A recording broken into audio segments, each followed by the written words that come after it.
With an early life history of overcoming the odds with 2 serious vehicle accidents and cancer diagnoses, Brandon needed to relearn walking and talking and learn to overcome societal challenges. But through scouting, he found not only vibrancy and a will to succeed, but the deep meaning life has in store for those who explore it deeply. Today, Brandon is a highly successful business owner, noted author, and motivational speaker, having addressed nearly 1 million people during his professional career. He shares with us today his life's journey and the lessons he learned along the way. I want to thank Brandon for taking time out of his busy schedule to join us today. Brandon, how are you? Thanks so much for being part of our show. Mark, it's fantastic to be here. I'm doing fabulous on this day, and I'm excited to be able to share my story on how I started clear from Tiger Cubs and worked all the way through scouting and how that applies to my youth and my career. So I'm excited to be on your show today, Mark. And I'm excited that you can tie your personal and professional history with scouting and as it brings you today. And I'm wondering if we can start by just sharing with us your backstory, that thing that brought you to where you are today in your life. Well, that's a great question. So as we look back in the rearview mirror of life, I was literally able to overcome being paralyzed when I was a little kid, and my parents were looking for something for me to be active and involved in. And so in 1984, I was in one of the first Tiger Cub groups, and from there got addicted to scouting, loved it, earned my Arrow of Light, made a few choices, and then came back around to scouting and had a great scoutmaster that kind of pointed me in the right direction. And really that made the difference for the entire map of my life. As I've measured everything, I've done it to the Scout Oath and Law. So hopefully that gives you a quick little intro for me and answers that question for you, Mark. Yeah, in a previous conversation, you shared with me a few negative life experiences, and that scouting was able to help you navigate beyond or past those what might be obstacles to other people. Could you share some of those experiences you had that might have been a showstopper for some people, but in your case, you overcame them? Certainly. So to understand the story, when I was 2 years old, I was hit by a drunk driver and paralyzed. I was never supposed to walk or talk again. And literally, I walked around with braces on my legs like Forrest Gump and got beat up every day. And so my parents had moved to a military base, and I ended up getting picked on and beat up every day. And I made a choice to get into a African-American beat 'em up, shoot 'em out gang to protect myself. And that ended up being obviously a bad choice, but I had a scoutmaster that came in and helped me figure out how to really put the compass of life together, get out of the gang, and start to use the Scout Oath and Scout Law in such a way to build my personality and my drive around that. Later, when I was 16, I was diagnosed with stage 4 cancer and given a few months to live. And I was fortunate to have another scout leader that sat down and said, well, Brandon, how do you want to be remembered? Do you want to, just simply, give up and give out on life? Or what do you want to do? And so we made a list of 1,900 goals to accomplish. And part of that was going to 100th anniversaries of the Boy Scouts and World Jamborees and so forth and so on. And even some of it was to get myself Olympic ready. And so I got ready to compete in the high jumps in the Olympics, as well as set 2 other world records in other arenas. Were you given a gold medal for walking on water as well? No.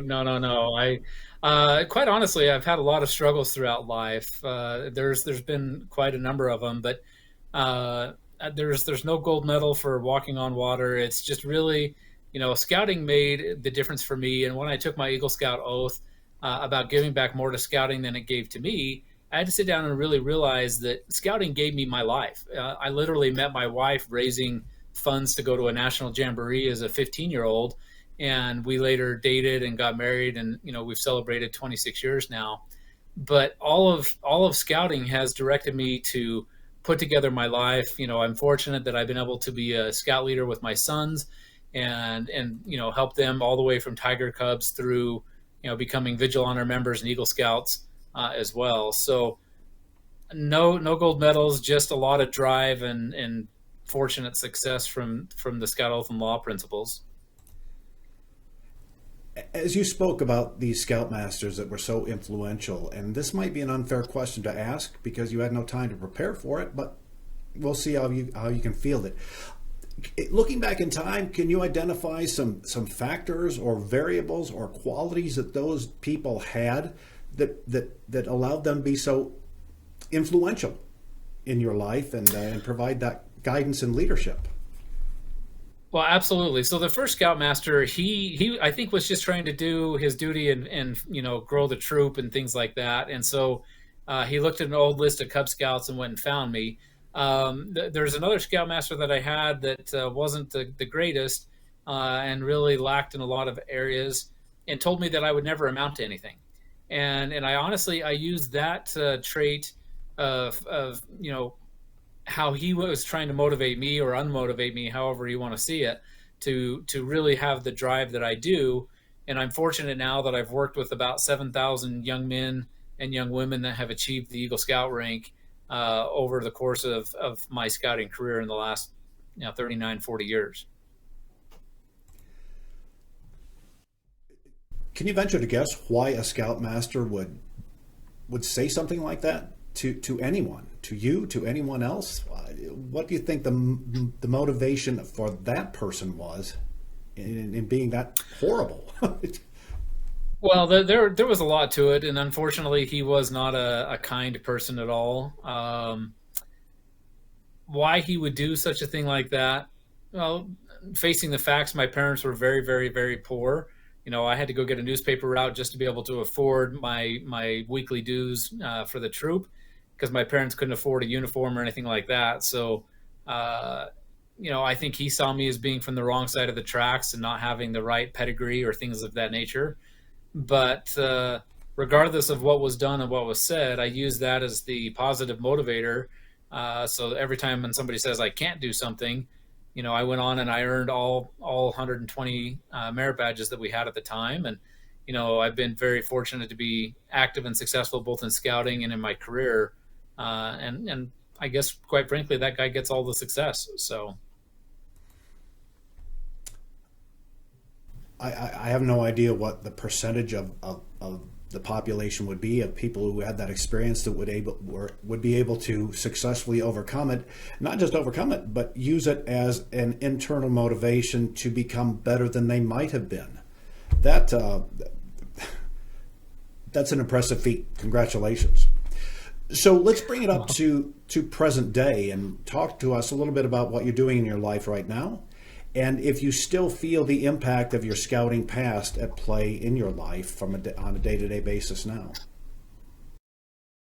Absolutely, Mark. So as we look at where we're at now, I'm very fortunate that I'm a professional motivational speaker. I've authored 7 books and a whole bunch more other properties and events.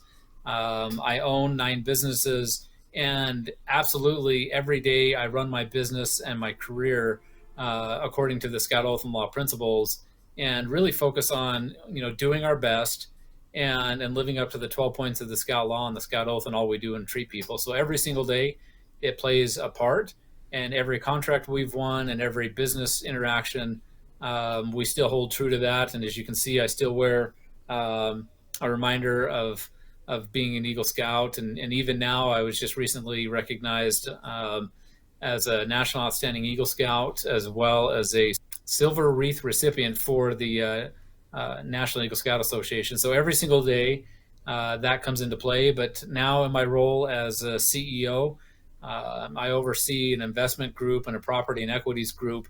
And everything that we do, we try to make sure it measures up to the red, white, and blue of the Eagle badge every day. It's just, I think I've mentioned this before, but if people were to ask me what I thought about me, I would say if I weren't me, I would be jealous of me because I get to meet some incredibly powerful people. And you just put yourself on the list of those incredible people I've come to know through this program. And as you were talking, it came to me to ask you another, and again, this is a unfair question because you weren't able to prepare for it, but I've got an idea you'll be able to handle this as well. By any measure, from an external perspective, you're an incredibly successful person at this point in time in your life. But what is the measure of success in your own soul, in your own heart? When you think about life, how would you define success as it plays in your life? Well, success is a very challenging question, Mark. As we look at it, there's obviously professional success, financial success, and I've done well in both of those departments. But honestly and truly, if we had to dig down into what's in my soul, I look at success much like that very first Scoutmaster that pulled me out of the gang did, and making an impact on at least one youth in their lifetime. Even though I've been presented 16, 18 Eagle Mentor pins, and like I said, participated in over 7,500 Eagle Scout Board of Reviews projects, etc.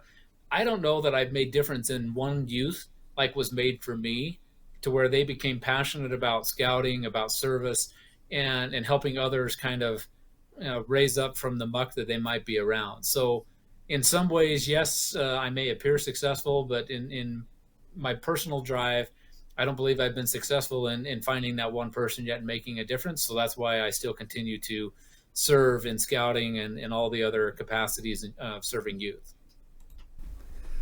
I think it might be safe for me to say that there are no doubt a lot of people out there that you're not even aware of, that look back on some kind of relationship they might have had with you, and you probably have had more influence than you realize in the world.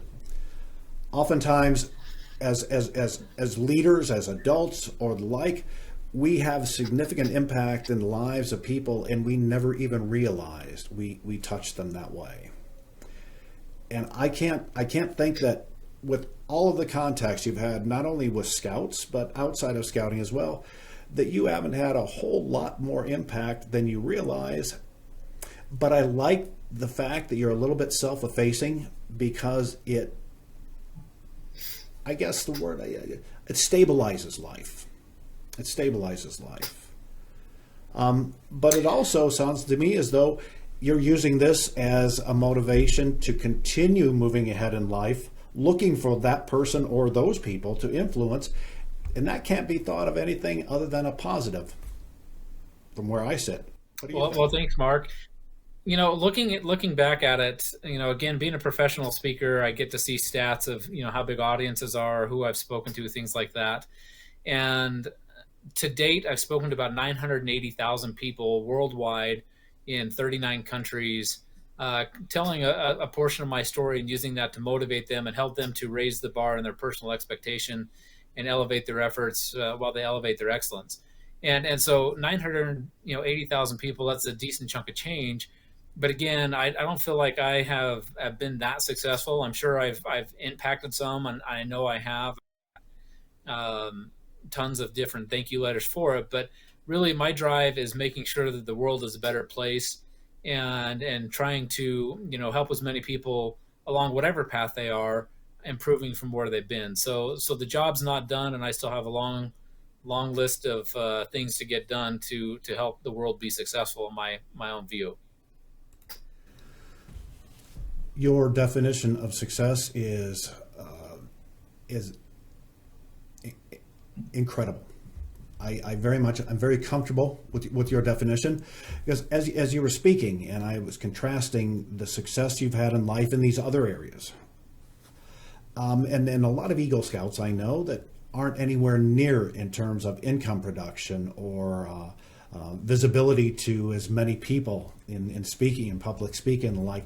They're just fairly middle of the spread in standard deviation for the population. Nothing particularly impressive about them by these other measures, but the measure of impacting the lives of those around them, something that can't be measured in dollars and cents or professional status, but the measure of success, impacting and making the world a better place. That's pretty enviable. And do you attribute that quality in you, that desire to help others, as a result of your scouting experience, or did that come from something else? I would dare say my whole life is because of scouting and become relevant because of scouting.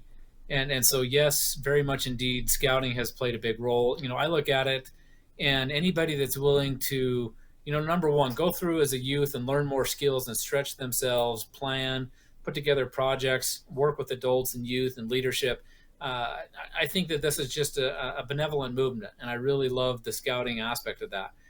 From an adult standpoint, it doesn't matter to me whether you're an Eagle or not. What matters is whether we put together the best efforts and program that we can for the youth to help them make good decisions. I think scouting is more relevant today than it probably has been in the last 50, 60, maybe 100 years, because it's helping us make good decisions and instill solid morality in a world that seems to be sliding on very slippery slopes at this point in time. And so I'm very much appreciative of scouts and the leaders and the time that people put in. And they say 1 hour a week. Well, I think it might be 1 hour every couple of hours to be a good scout leader, but it's always been fun to see the youth grow and mature and succeed, and have successful people as role models around them, Mark. If we look at the past, especially 30 years in scouting, we can see its history being literally rocked by a number of issues, some generated from within, some generated from without. And I think it would be easy for an uninformed parent or an uninformed adult to take pot shots at scouting and to assume the totality of scouting based on a single thing that they heard about. How would you talk to a parent if they were considering encouraging their child to join scouts, or for them to become volunteers in scouting themselves?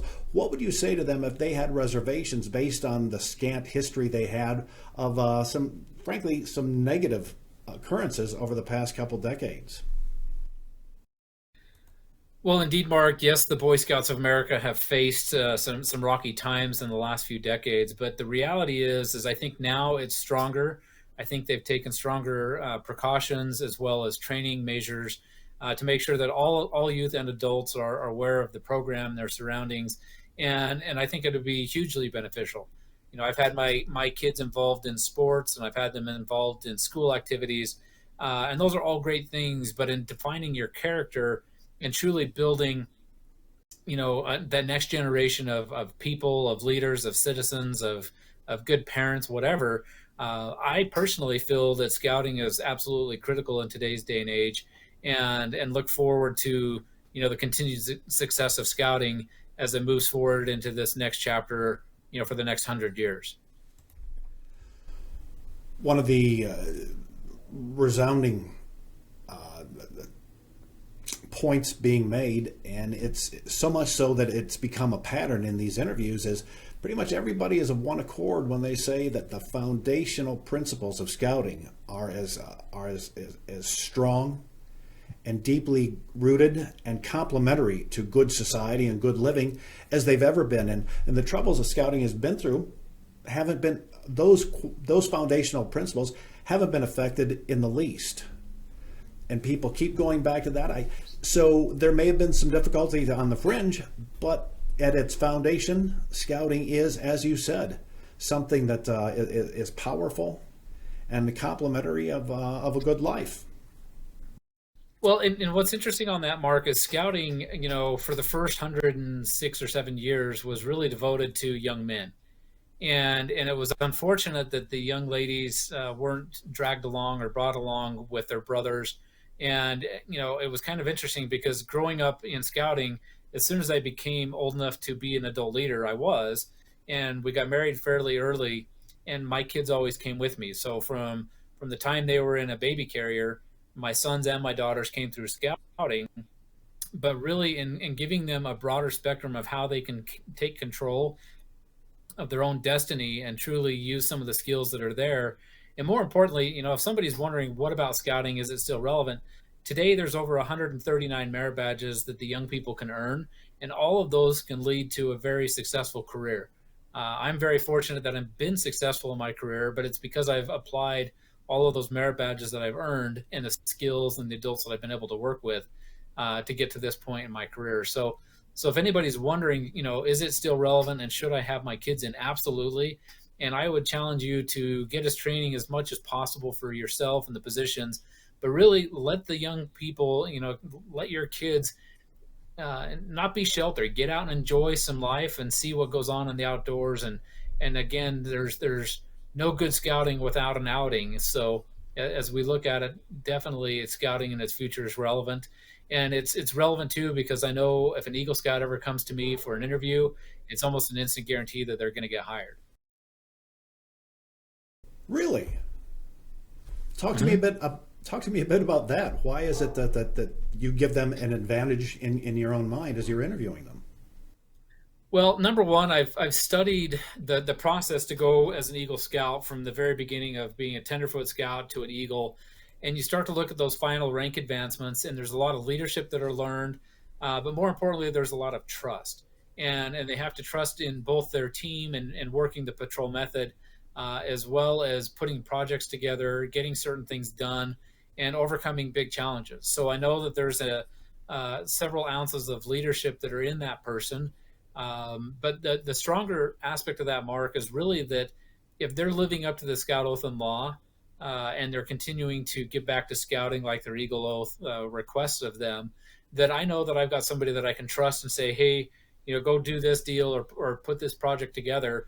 And I know that it'll get done. I don't have to worry about it as much as I do with somebody that's maybe just out of high school or has just finished a degree. But I know that these guys can overcome hard things and stick through to the end. So that's why an Eagle Scout to me is important in the business and career world. Right now, I'm looking up to see if I can find an online application to fill out with you for a job. And we'll talk afterwards. That's there might be some possibility, Mark. Hey, listen, we're coming to the end, but as always, I want to give you the opportunity to deliver any message you'd like to the folks that might be watching this from now until the foreseeable future. What would you want them to know about you or of scouting or anything else as kind of a way to wrap this interview to an end?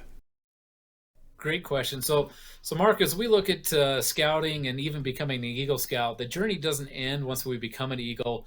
It's a lifelong opportunity. And as when I'm on stage, I talk about there's hurdles that we face on the track, and then we have to jump over those. Then there's the high bar that continues to grow and grow and grow. And as we look at that high bar, instead of getting concerned and sitting down and giving up, that's the time that we need to strengthen within, do our best, and elevate our efforts to elevate our excellence. And so I usually will have people point and say to their left eye, elevate your efforts, and then you elevate your excellence. And as you come overall, it's a total overall performance. And as you do that, even though it may be challenging, it'll be worth the gold medal in the end. So again, I'm the Brandon Kelly, and thanks for having me on your show here today, Mark. You've been fantastic and very successful as an Eagle Scout yourself, and more importantly in your career. So look forward to reaching out to any of the Eagles. And if you ever want to reach out to me, you can reach out to me through my website, thebrandonkelly.com, and I'll look forward to helping out however I can. Have a great day. Yeah, we will. We'll be sure to include contact information for you in the credits on the screen. So hopefully we'll have people reaching out to you and the ability for you to provide some help to folks in the future. Thanks so much for your time. We appreciate your being here. And with that, folks, we'll say thank you once again to Brandon Kelly for sharing his life story. An impressive story it is. We'll see you next time on our next episode of Eagle Scouts Worldviews. Have a great day.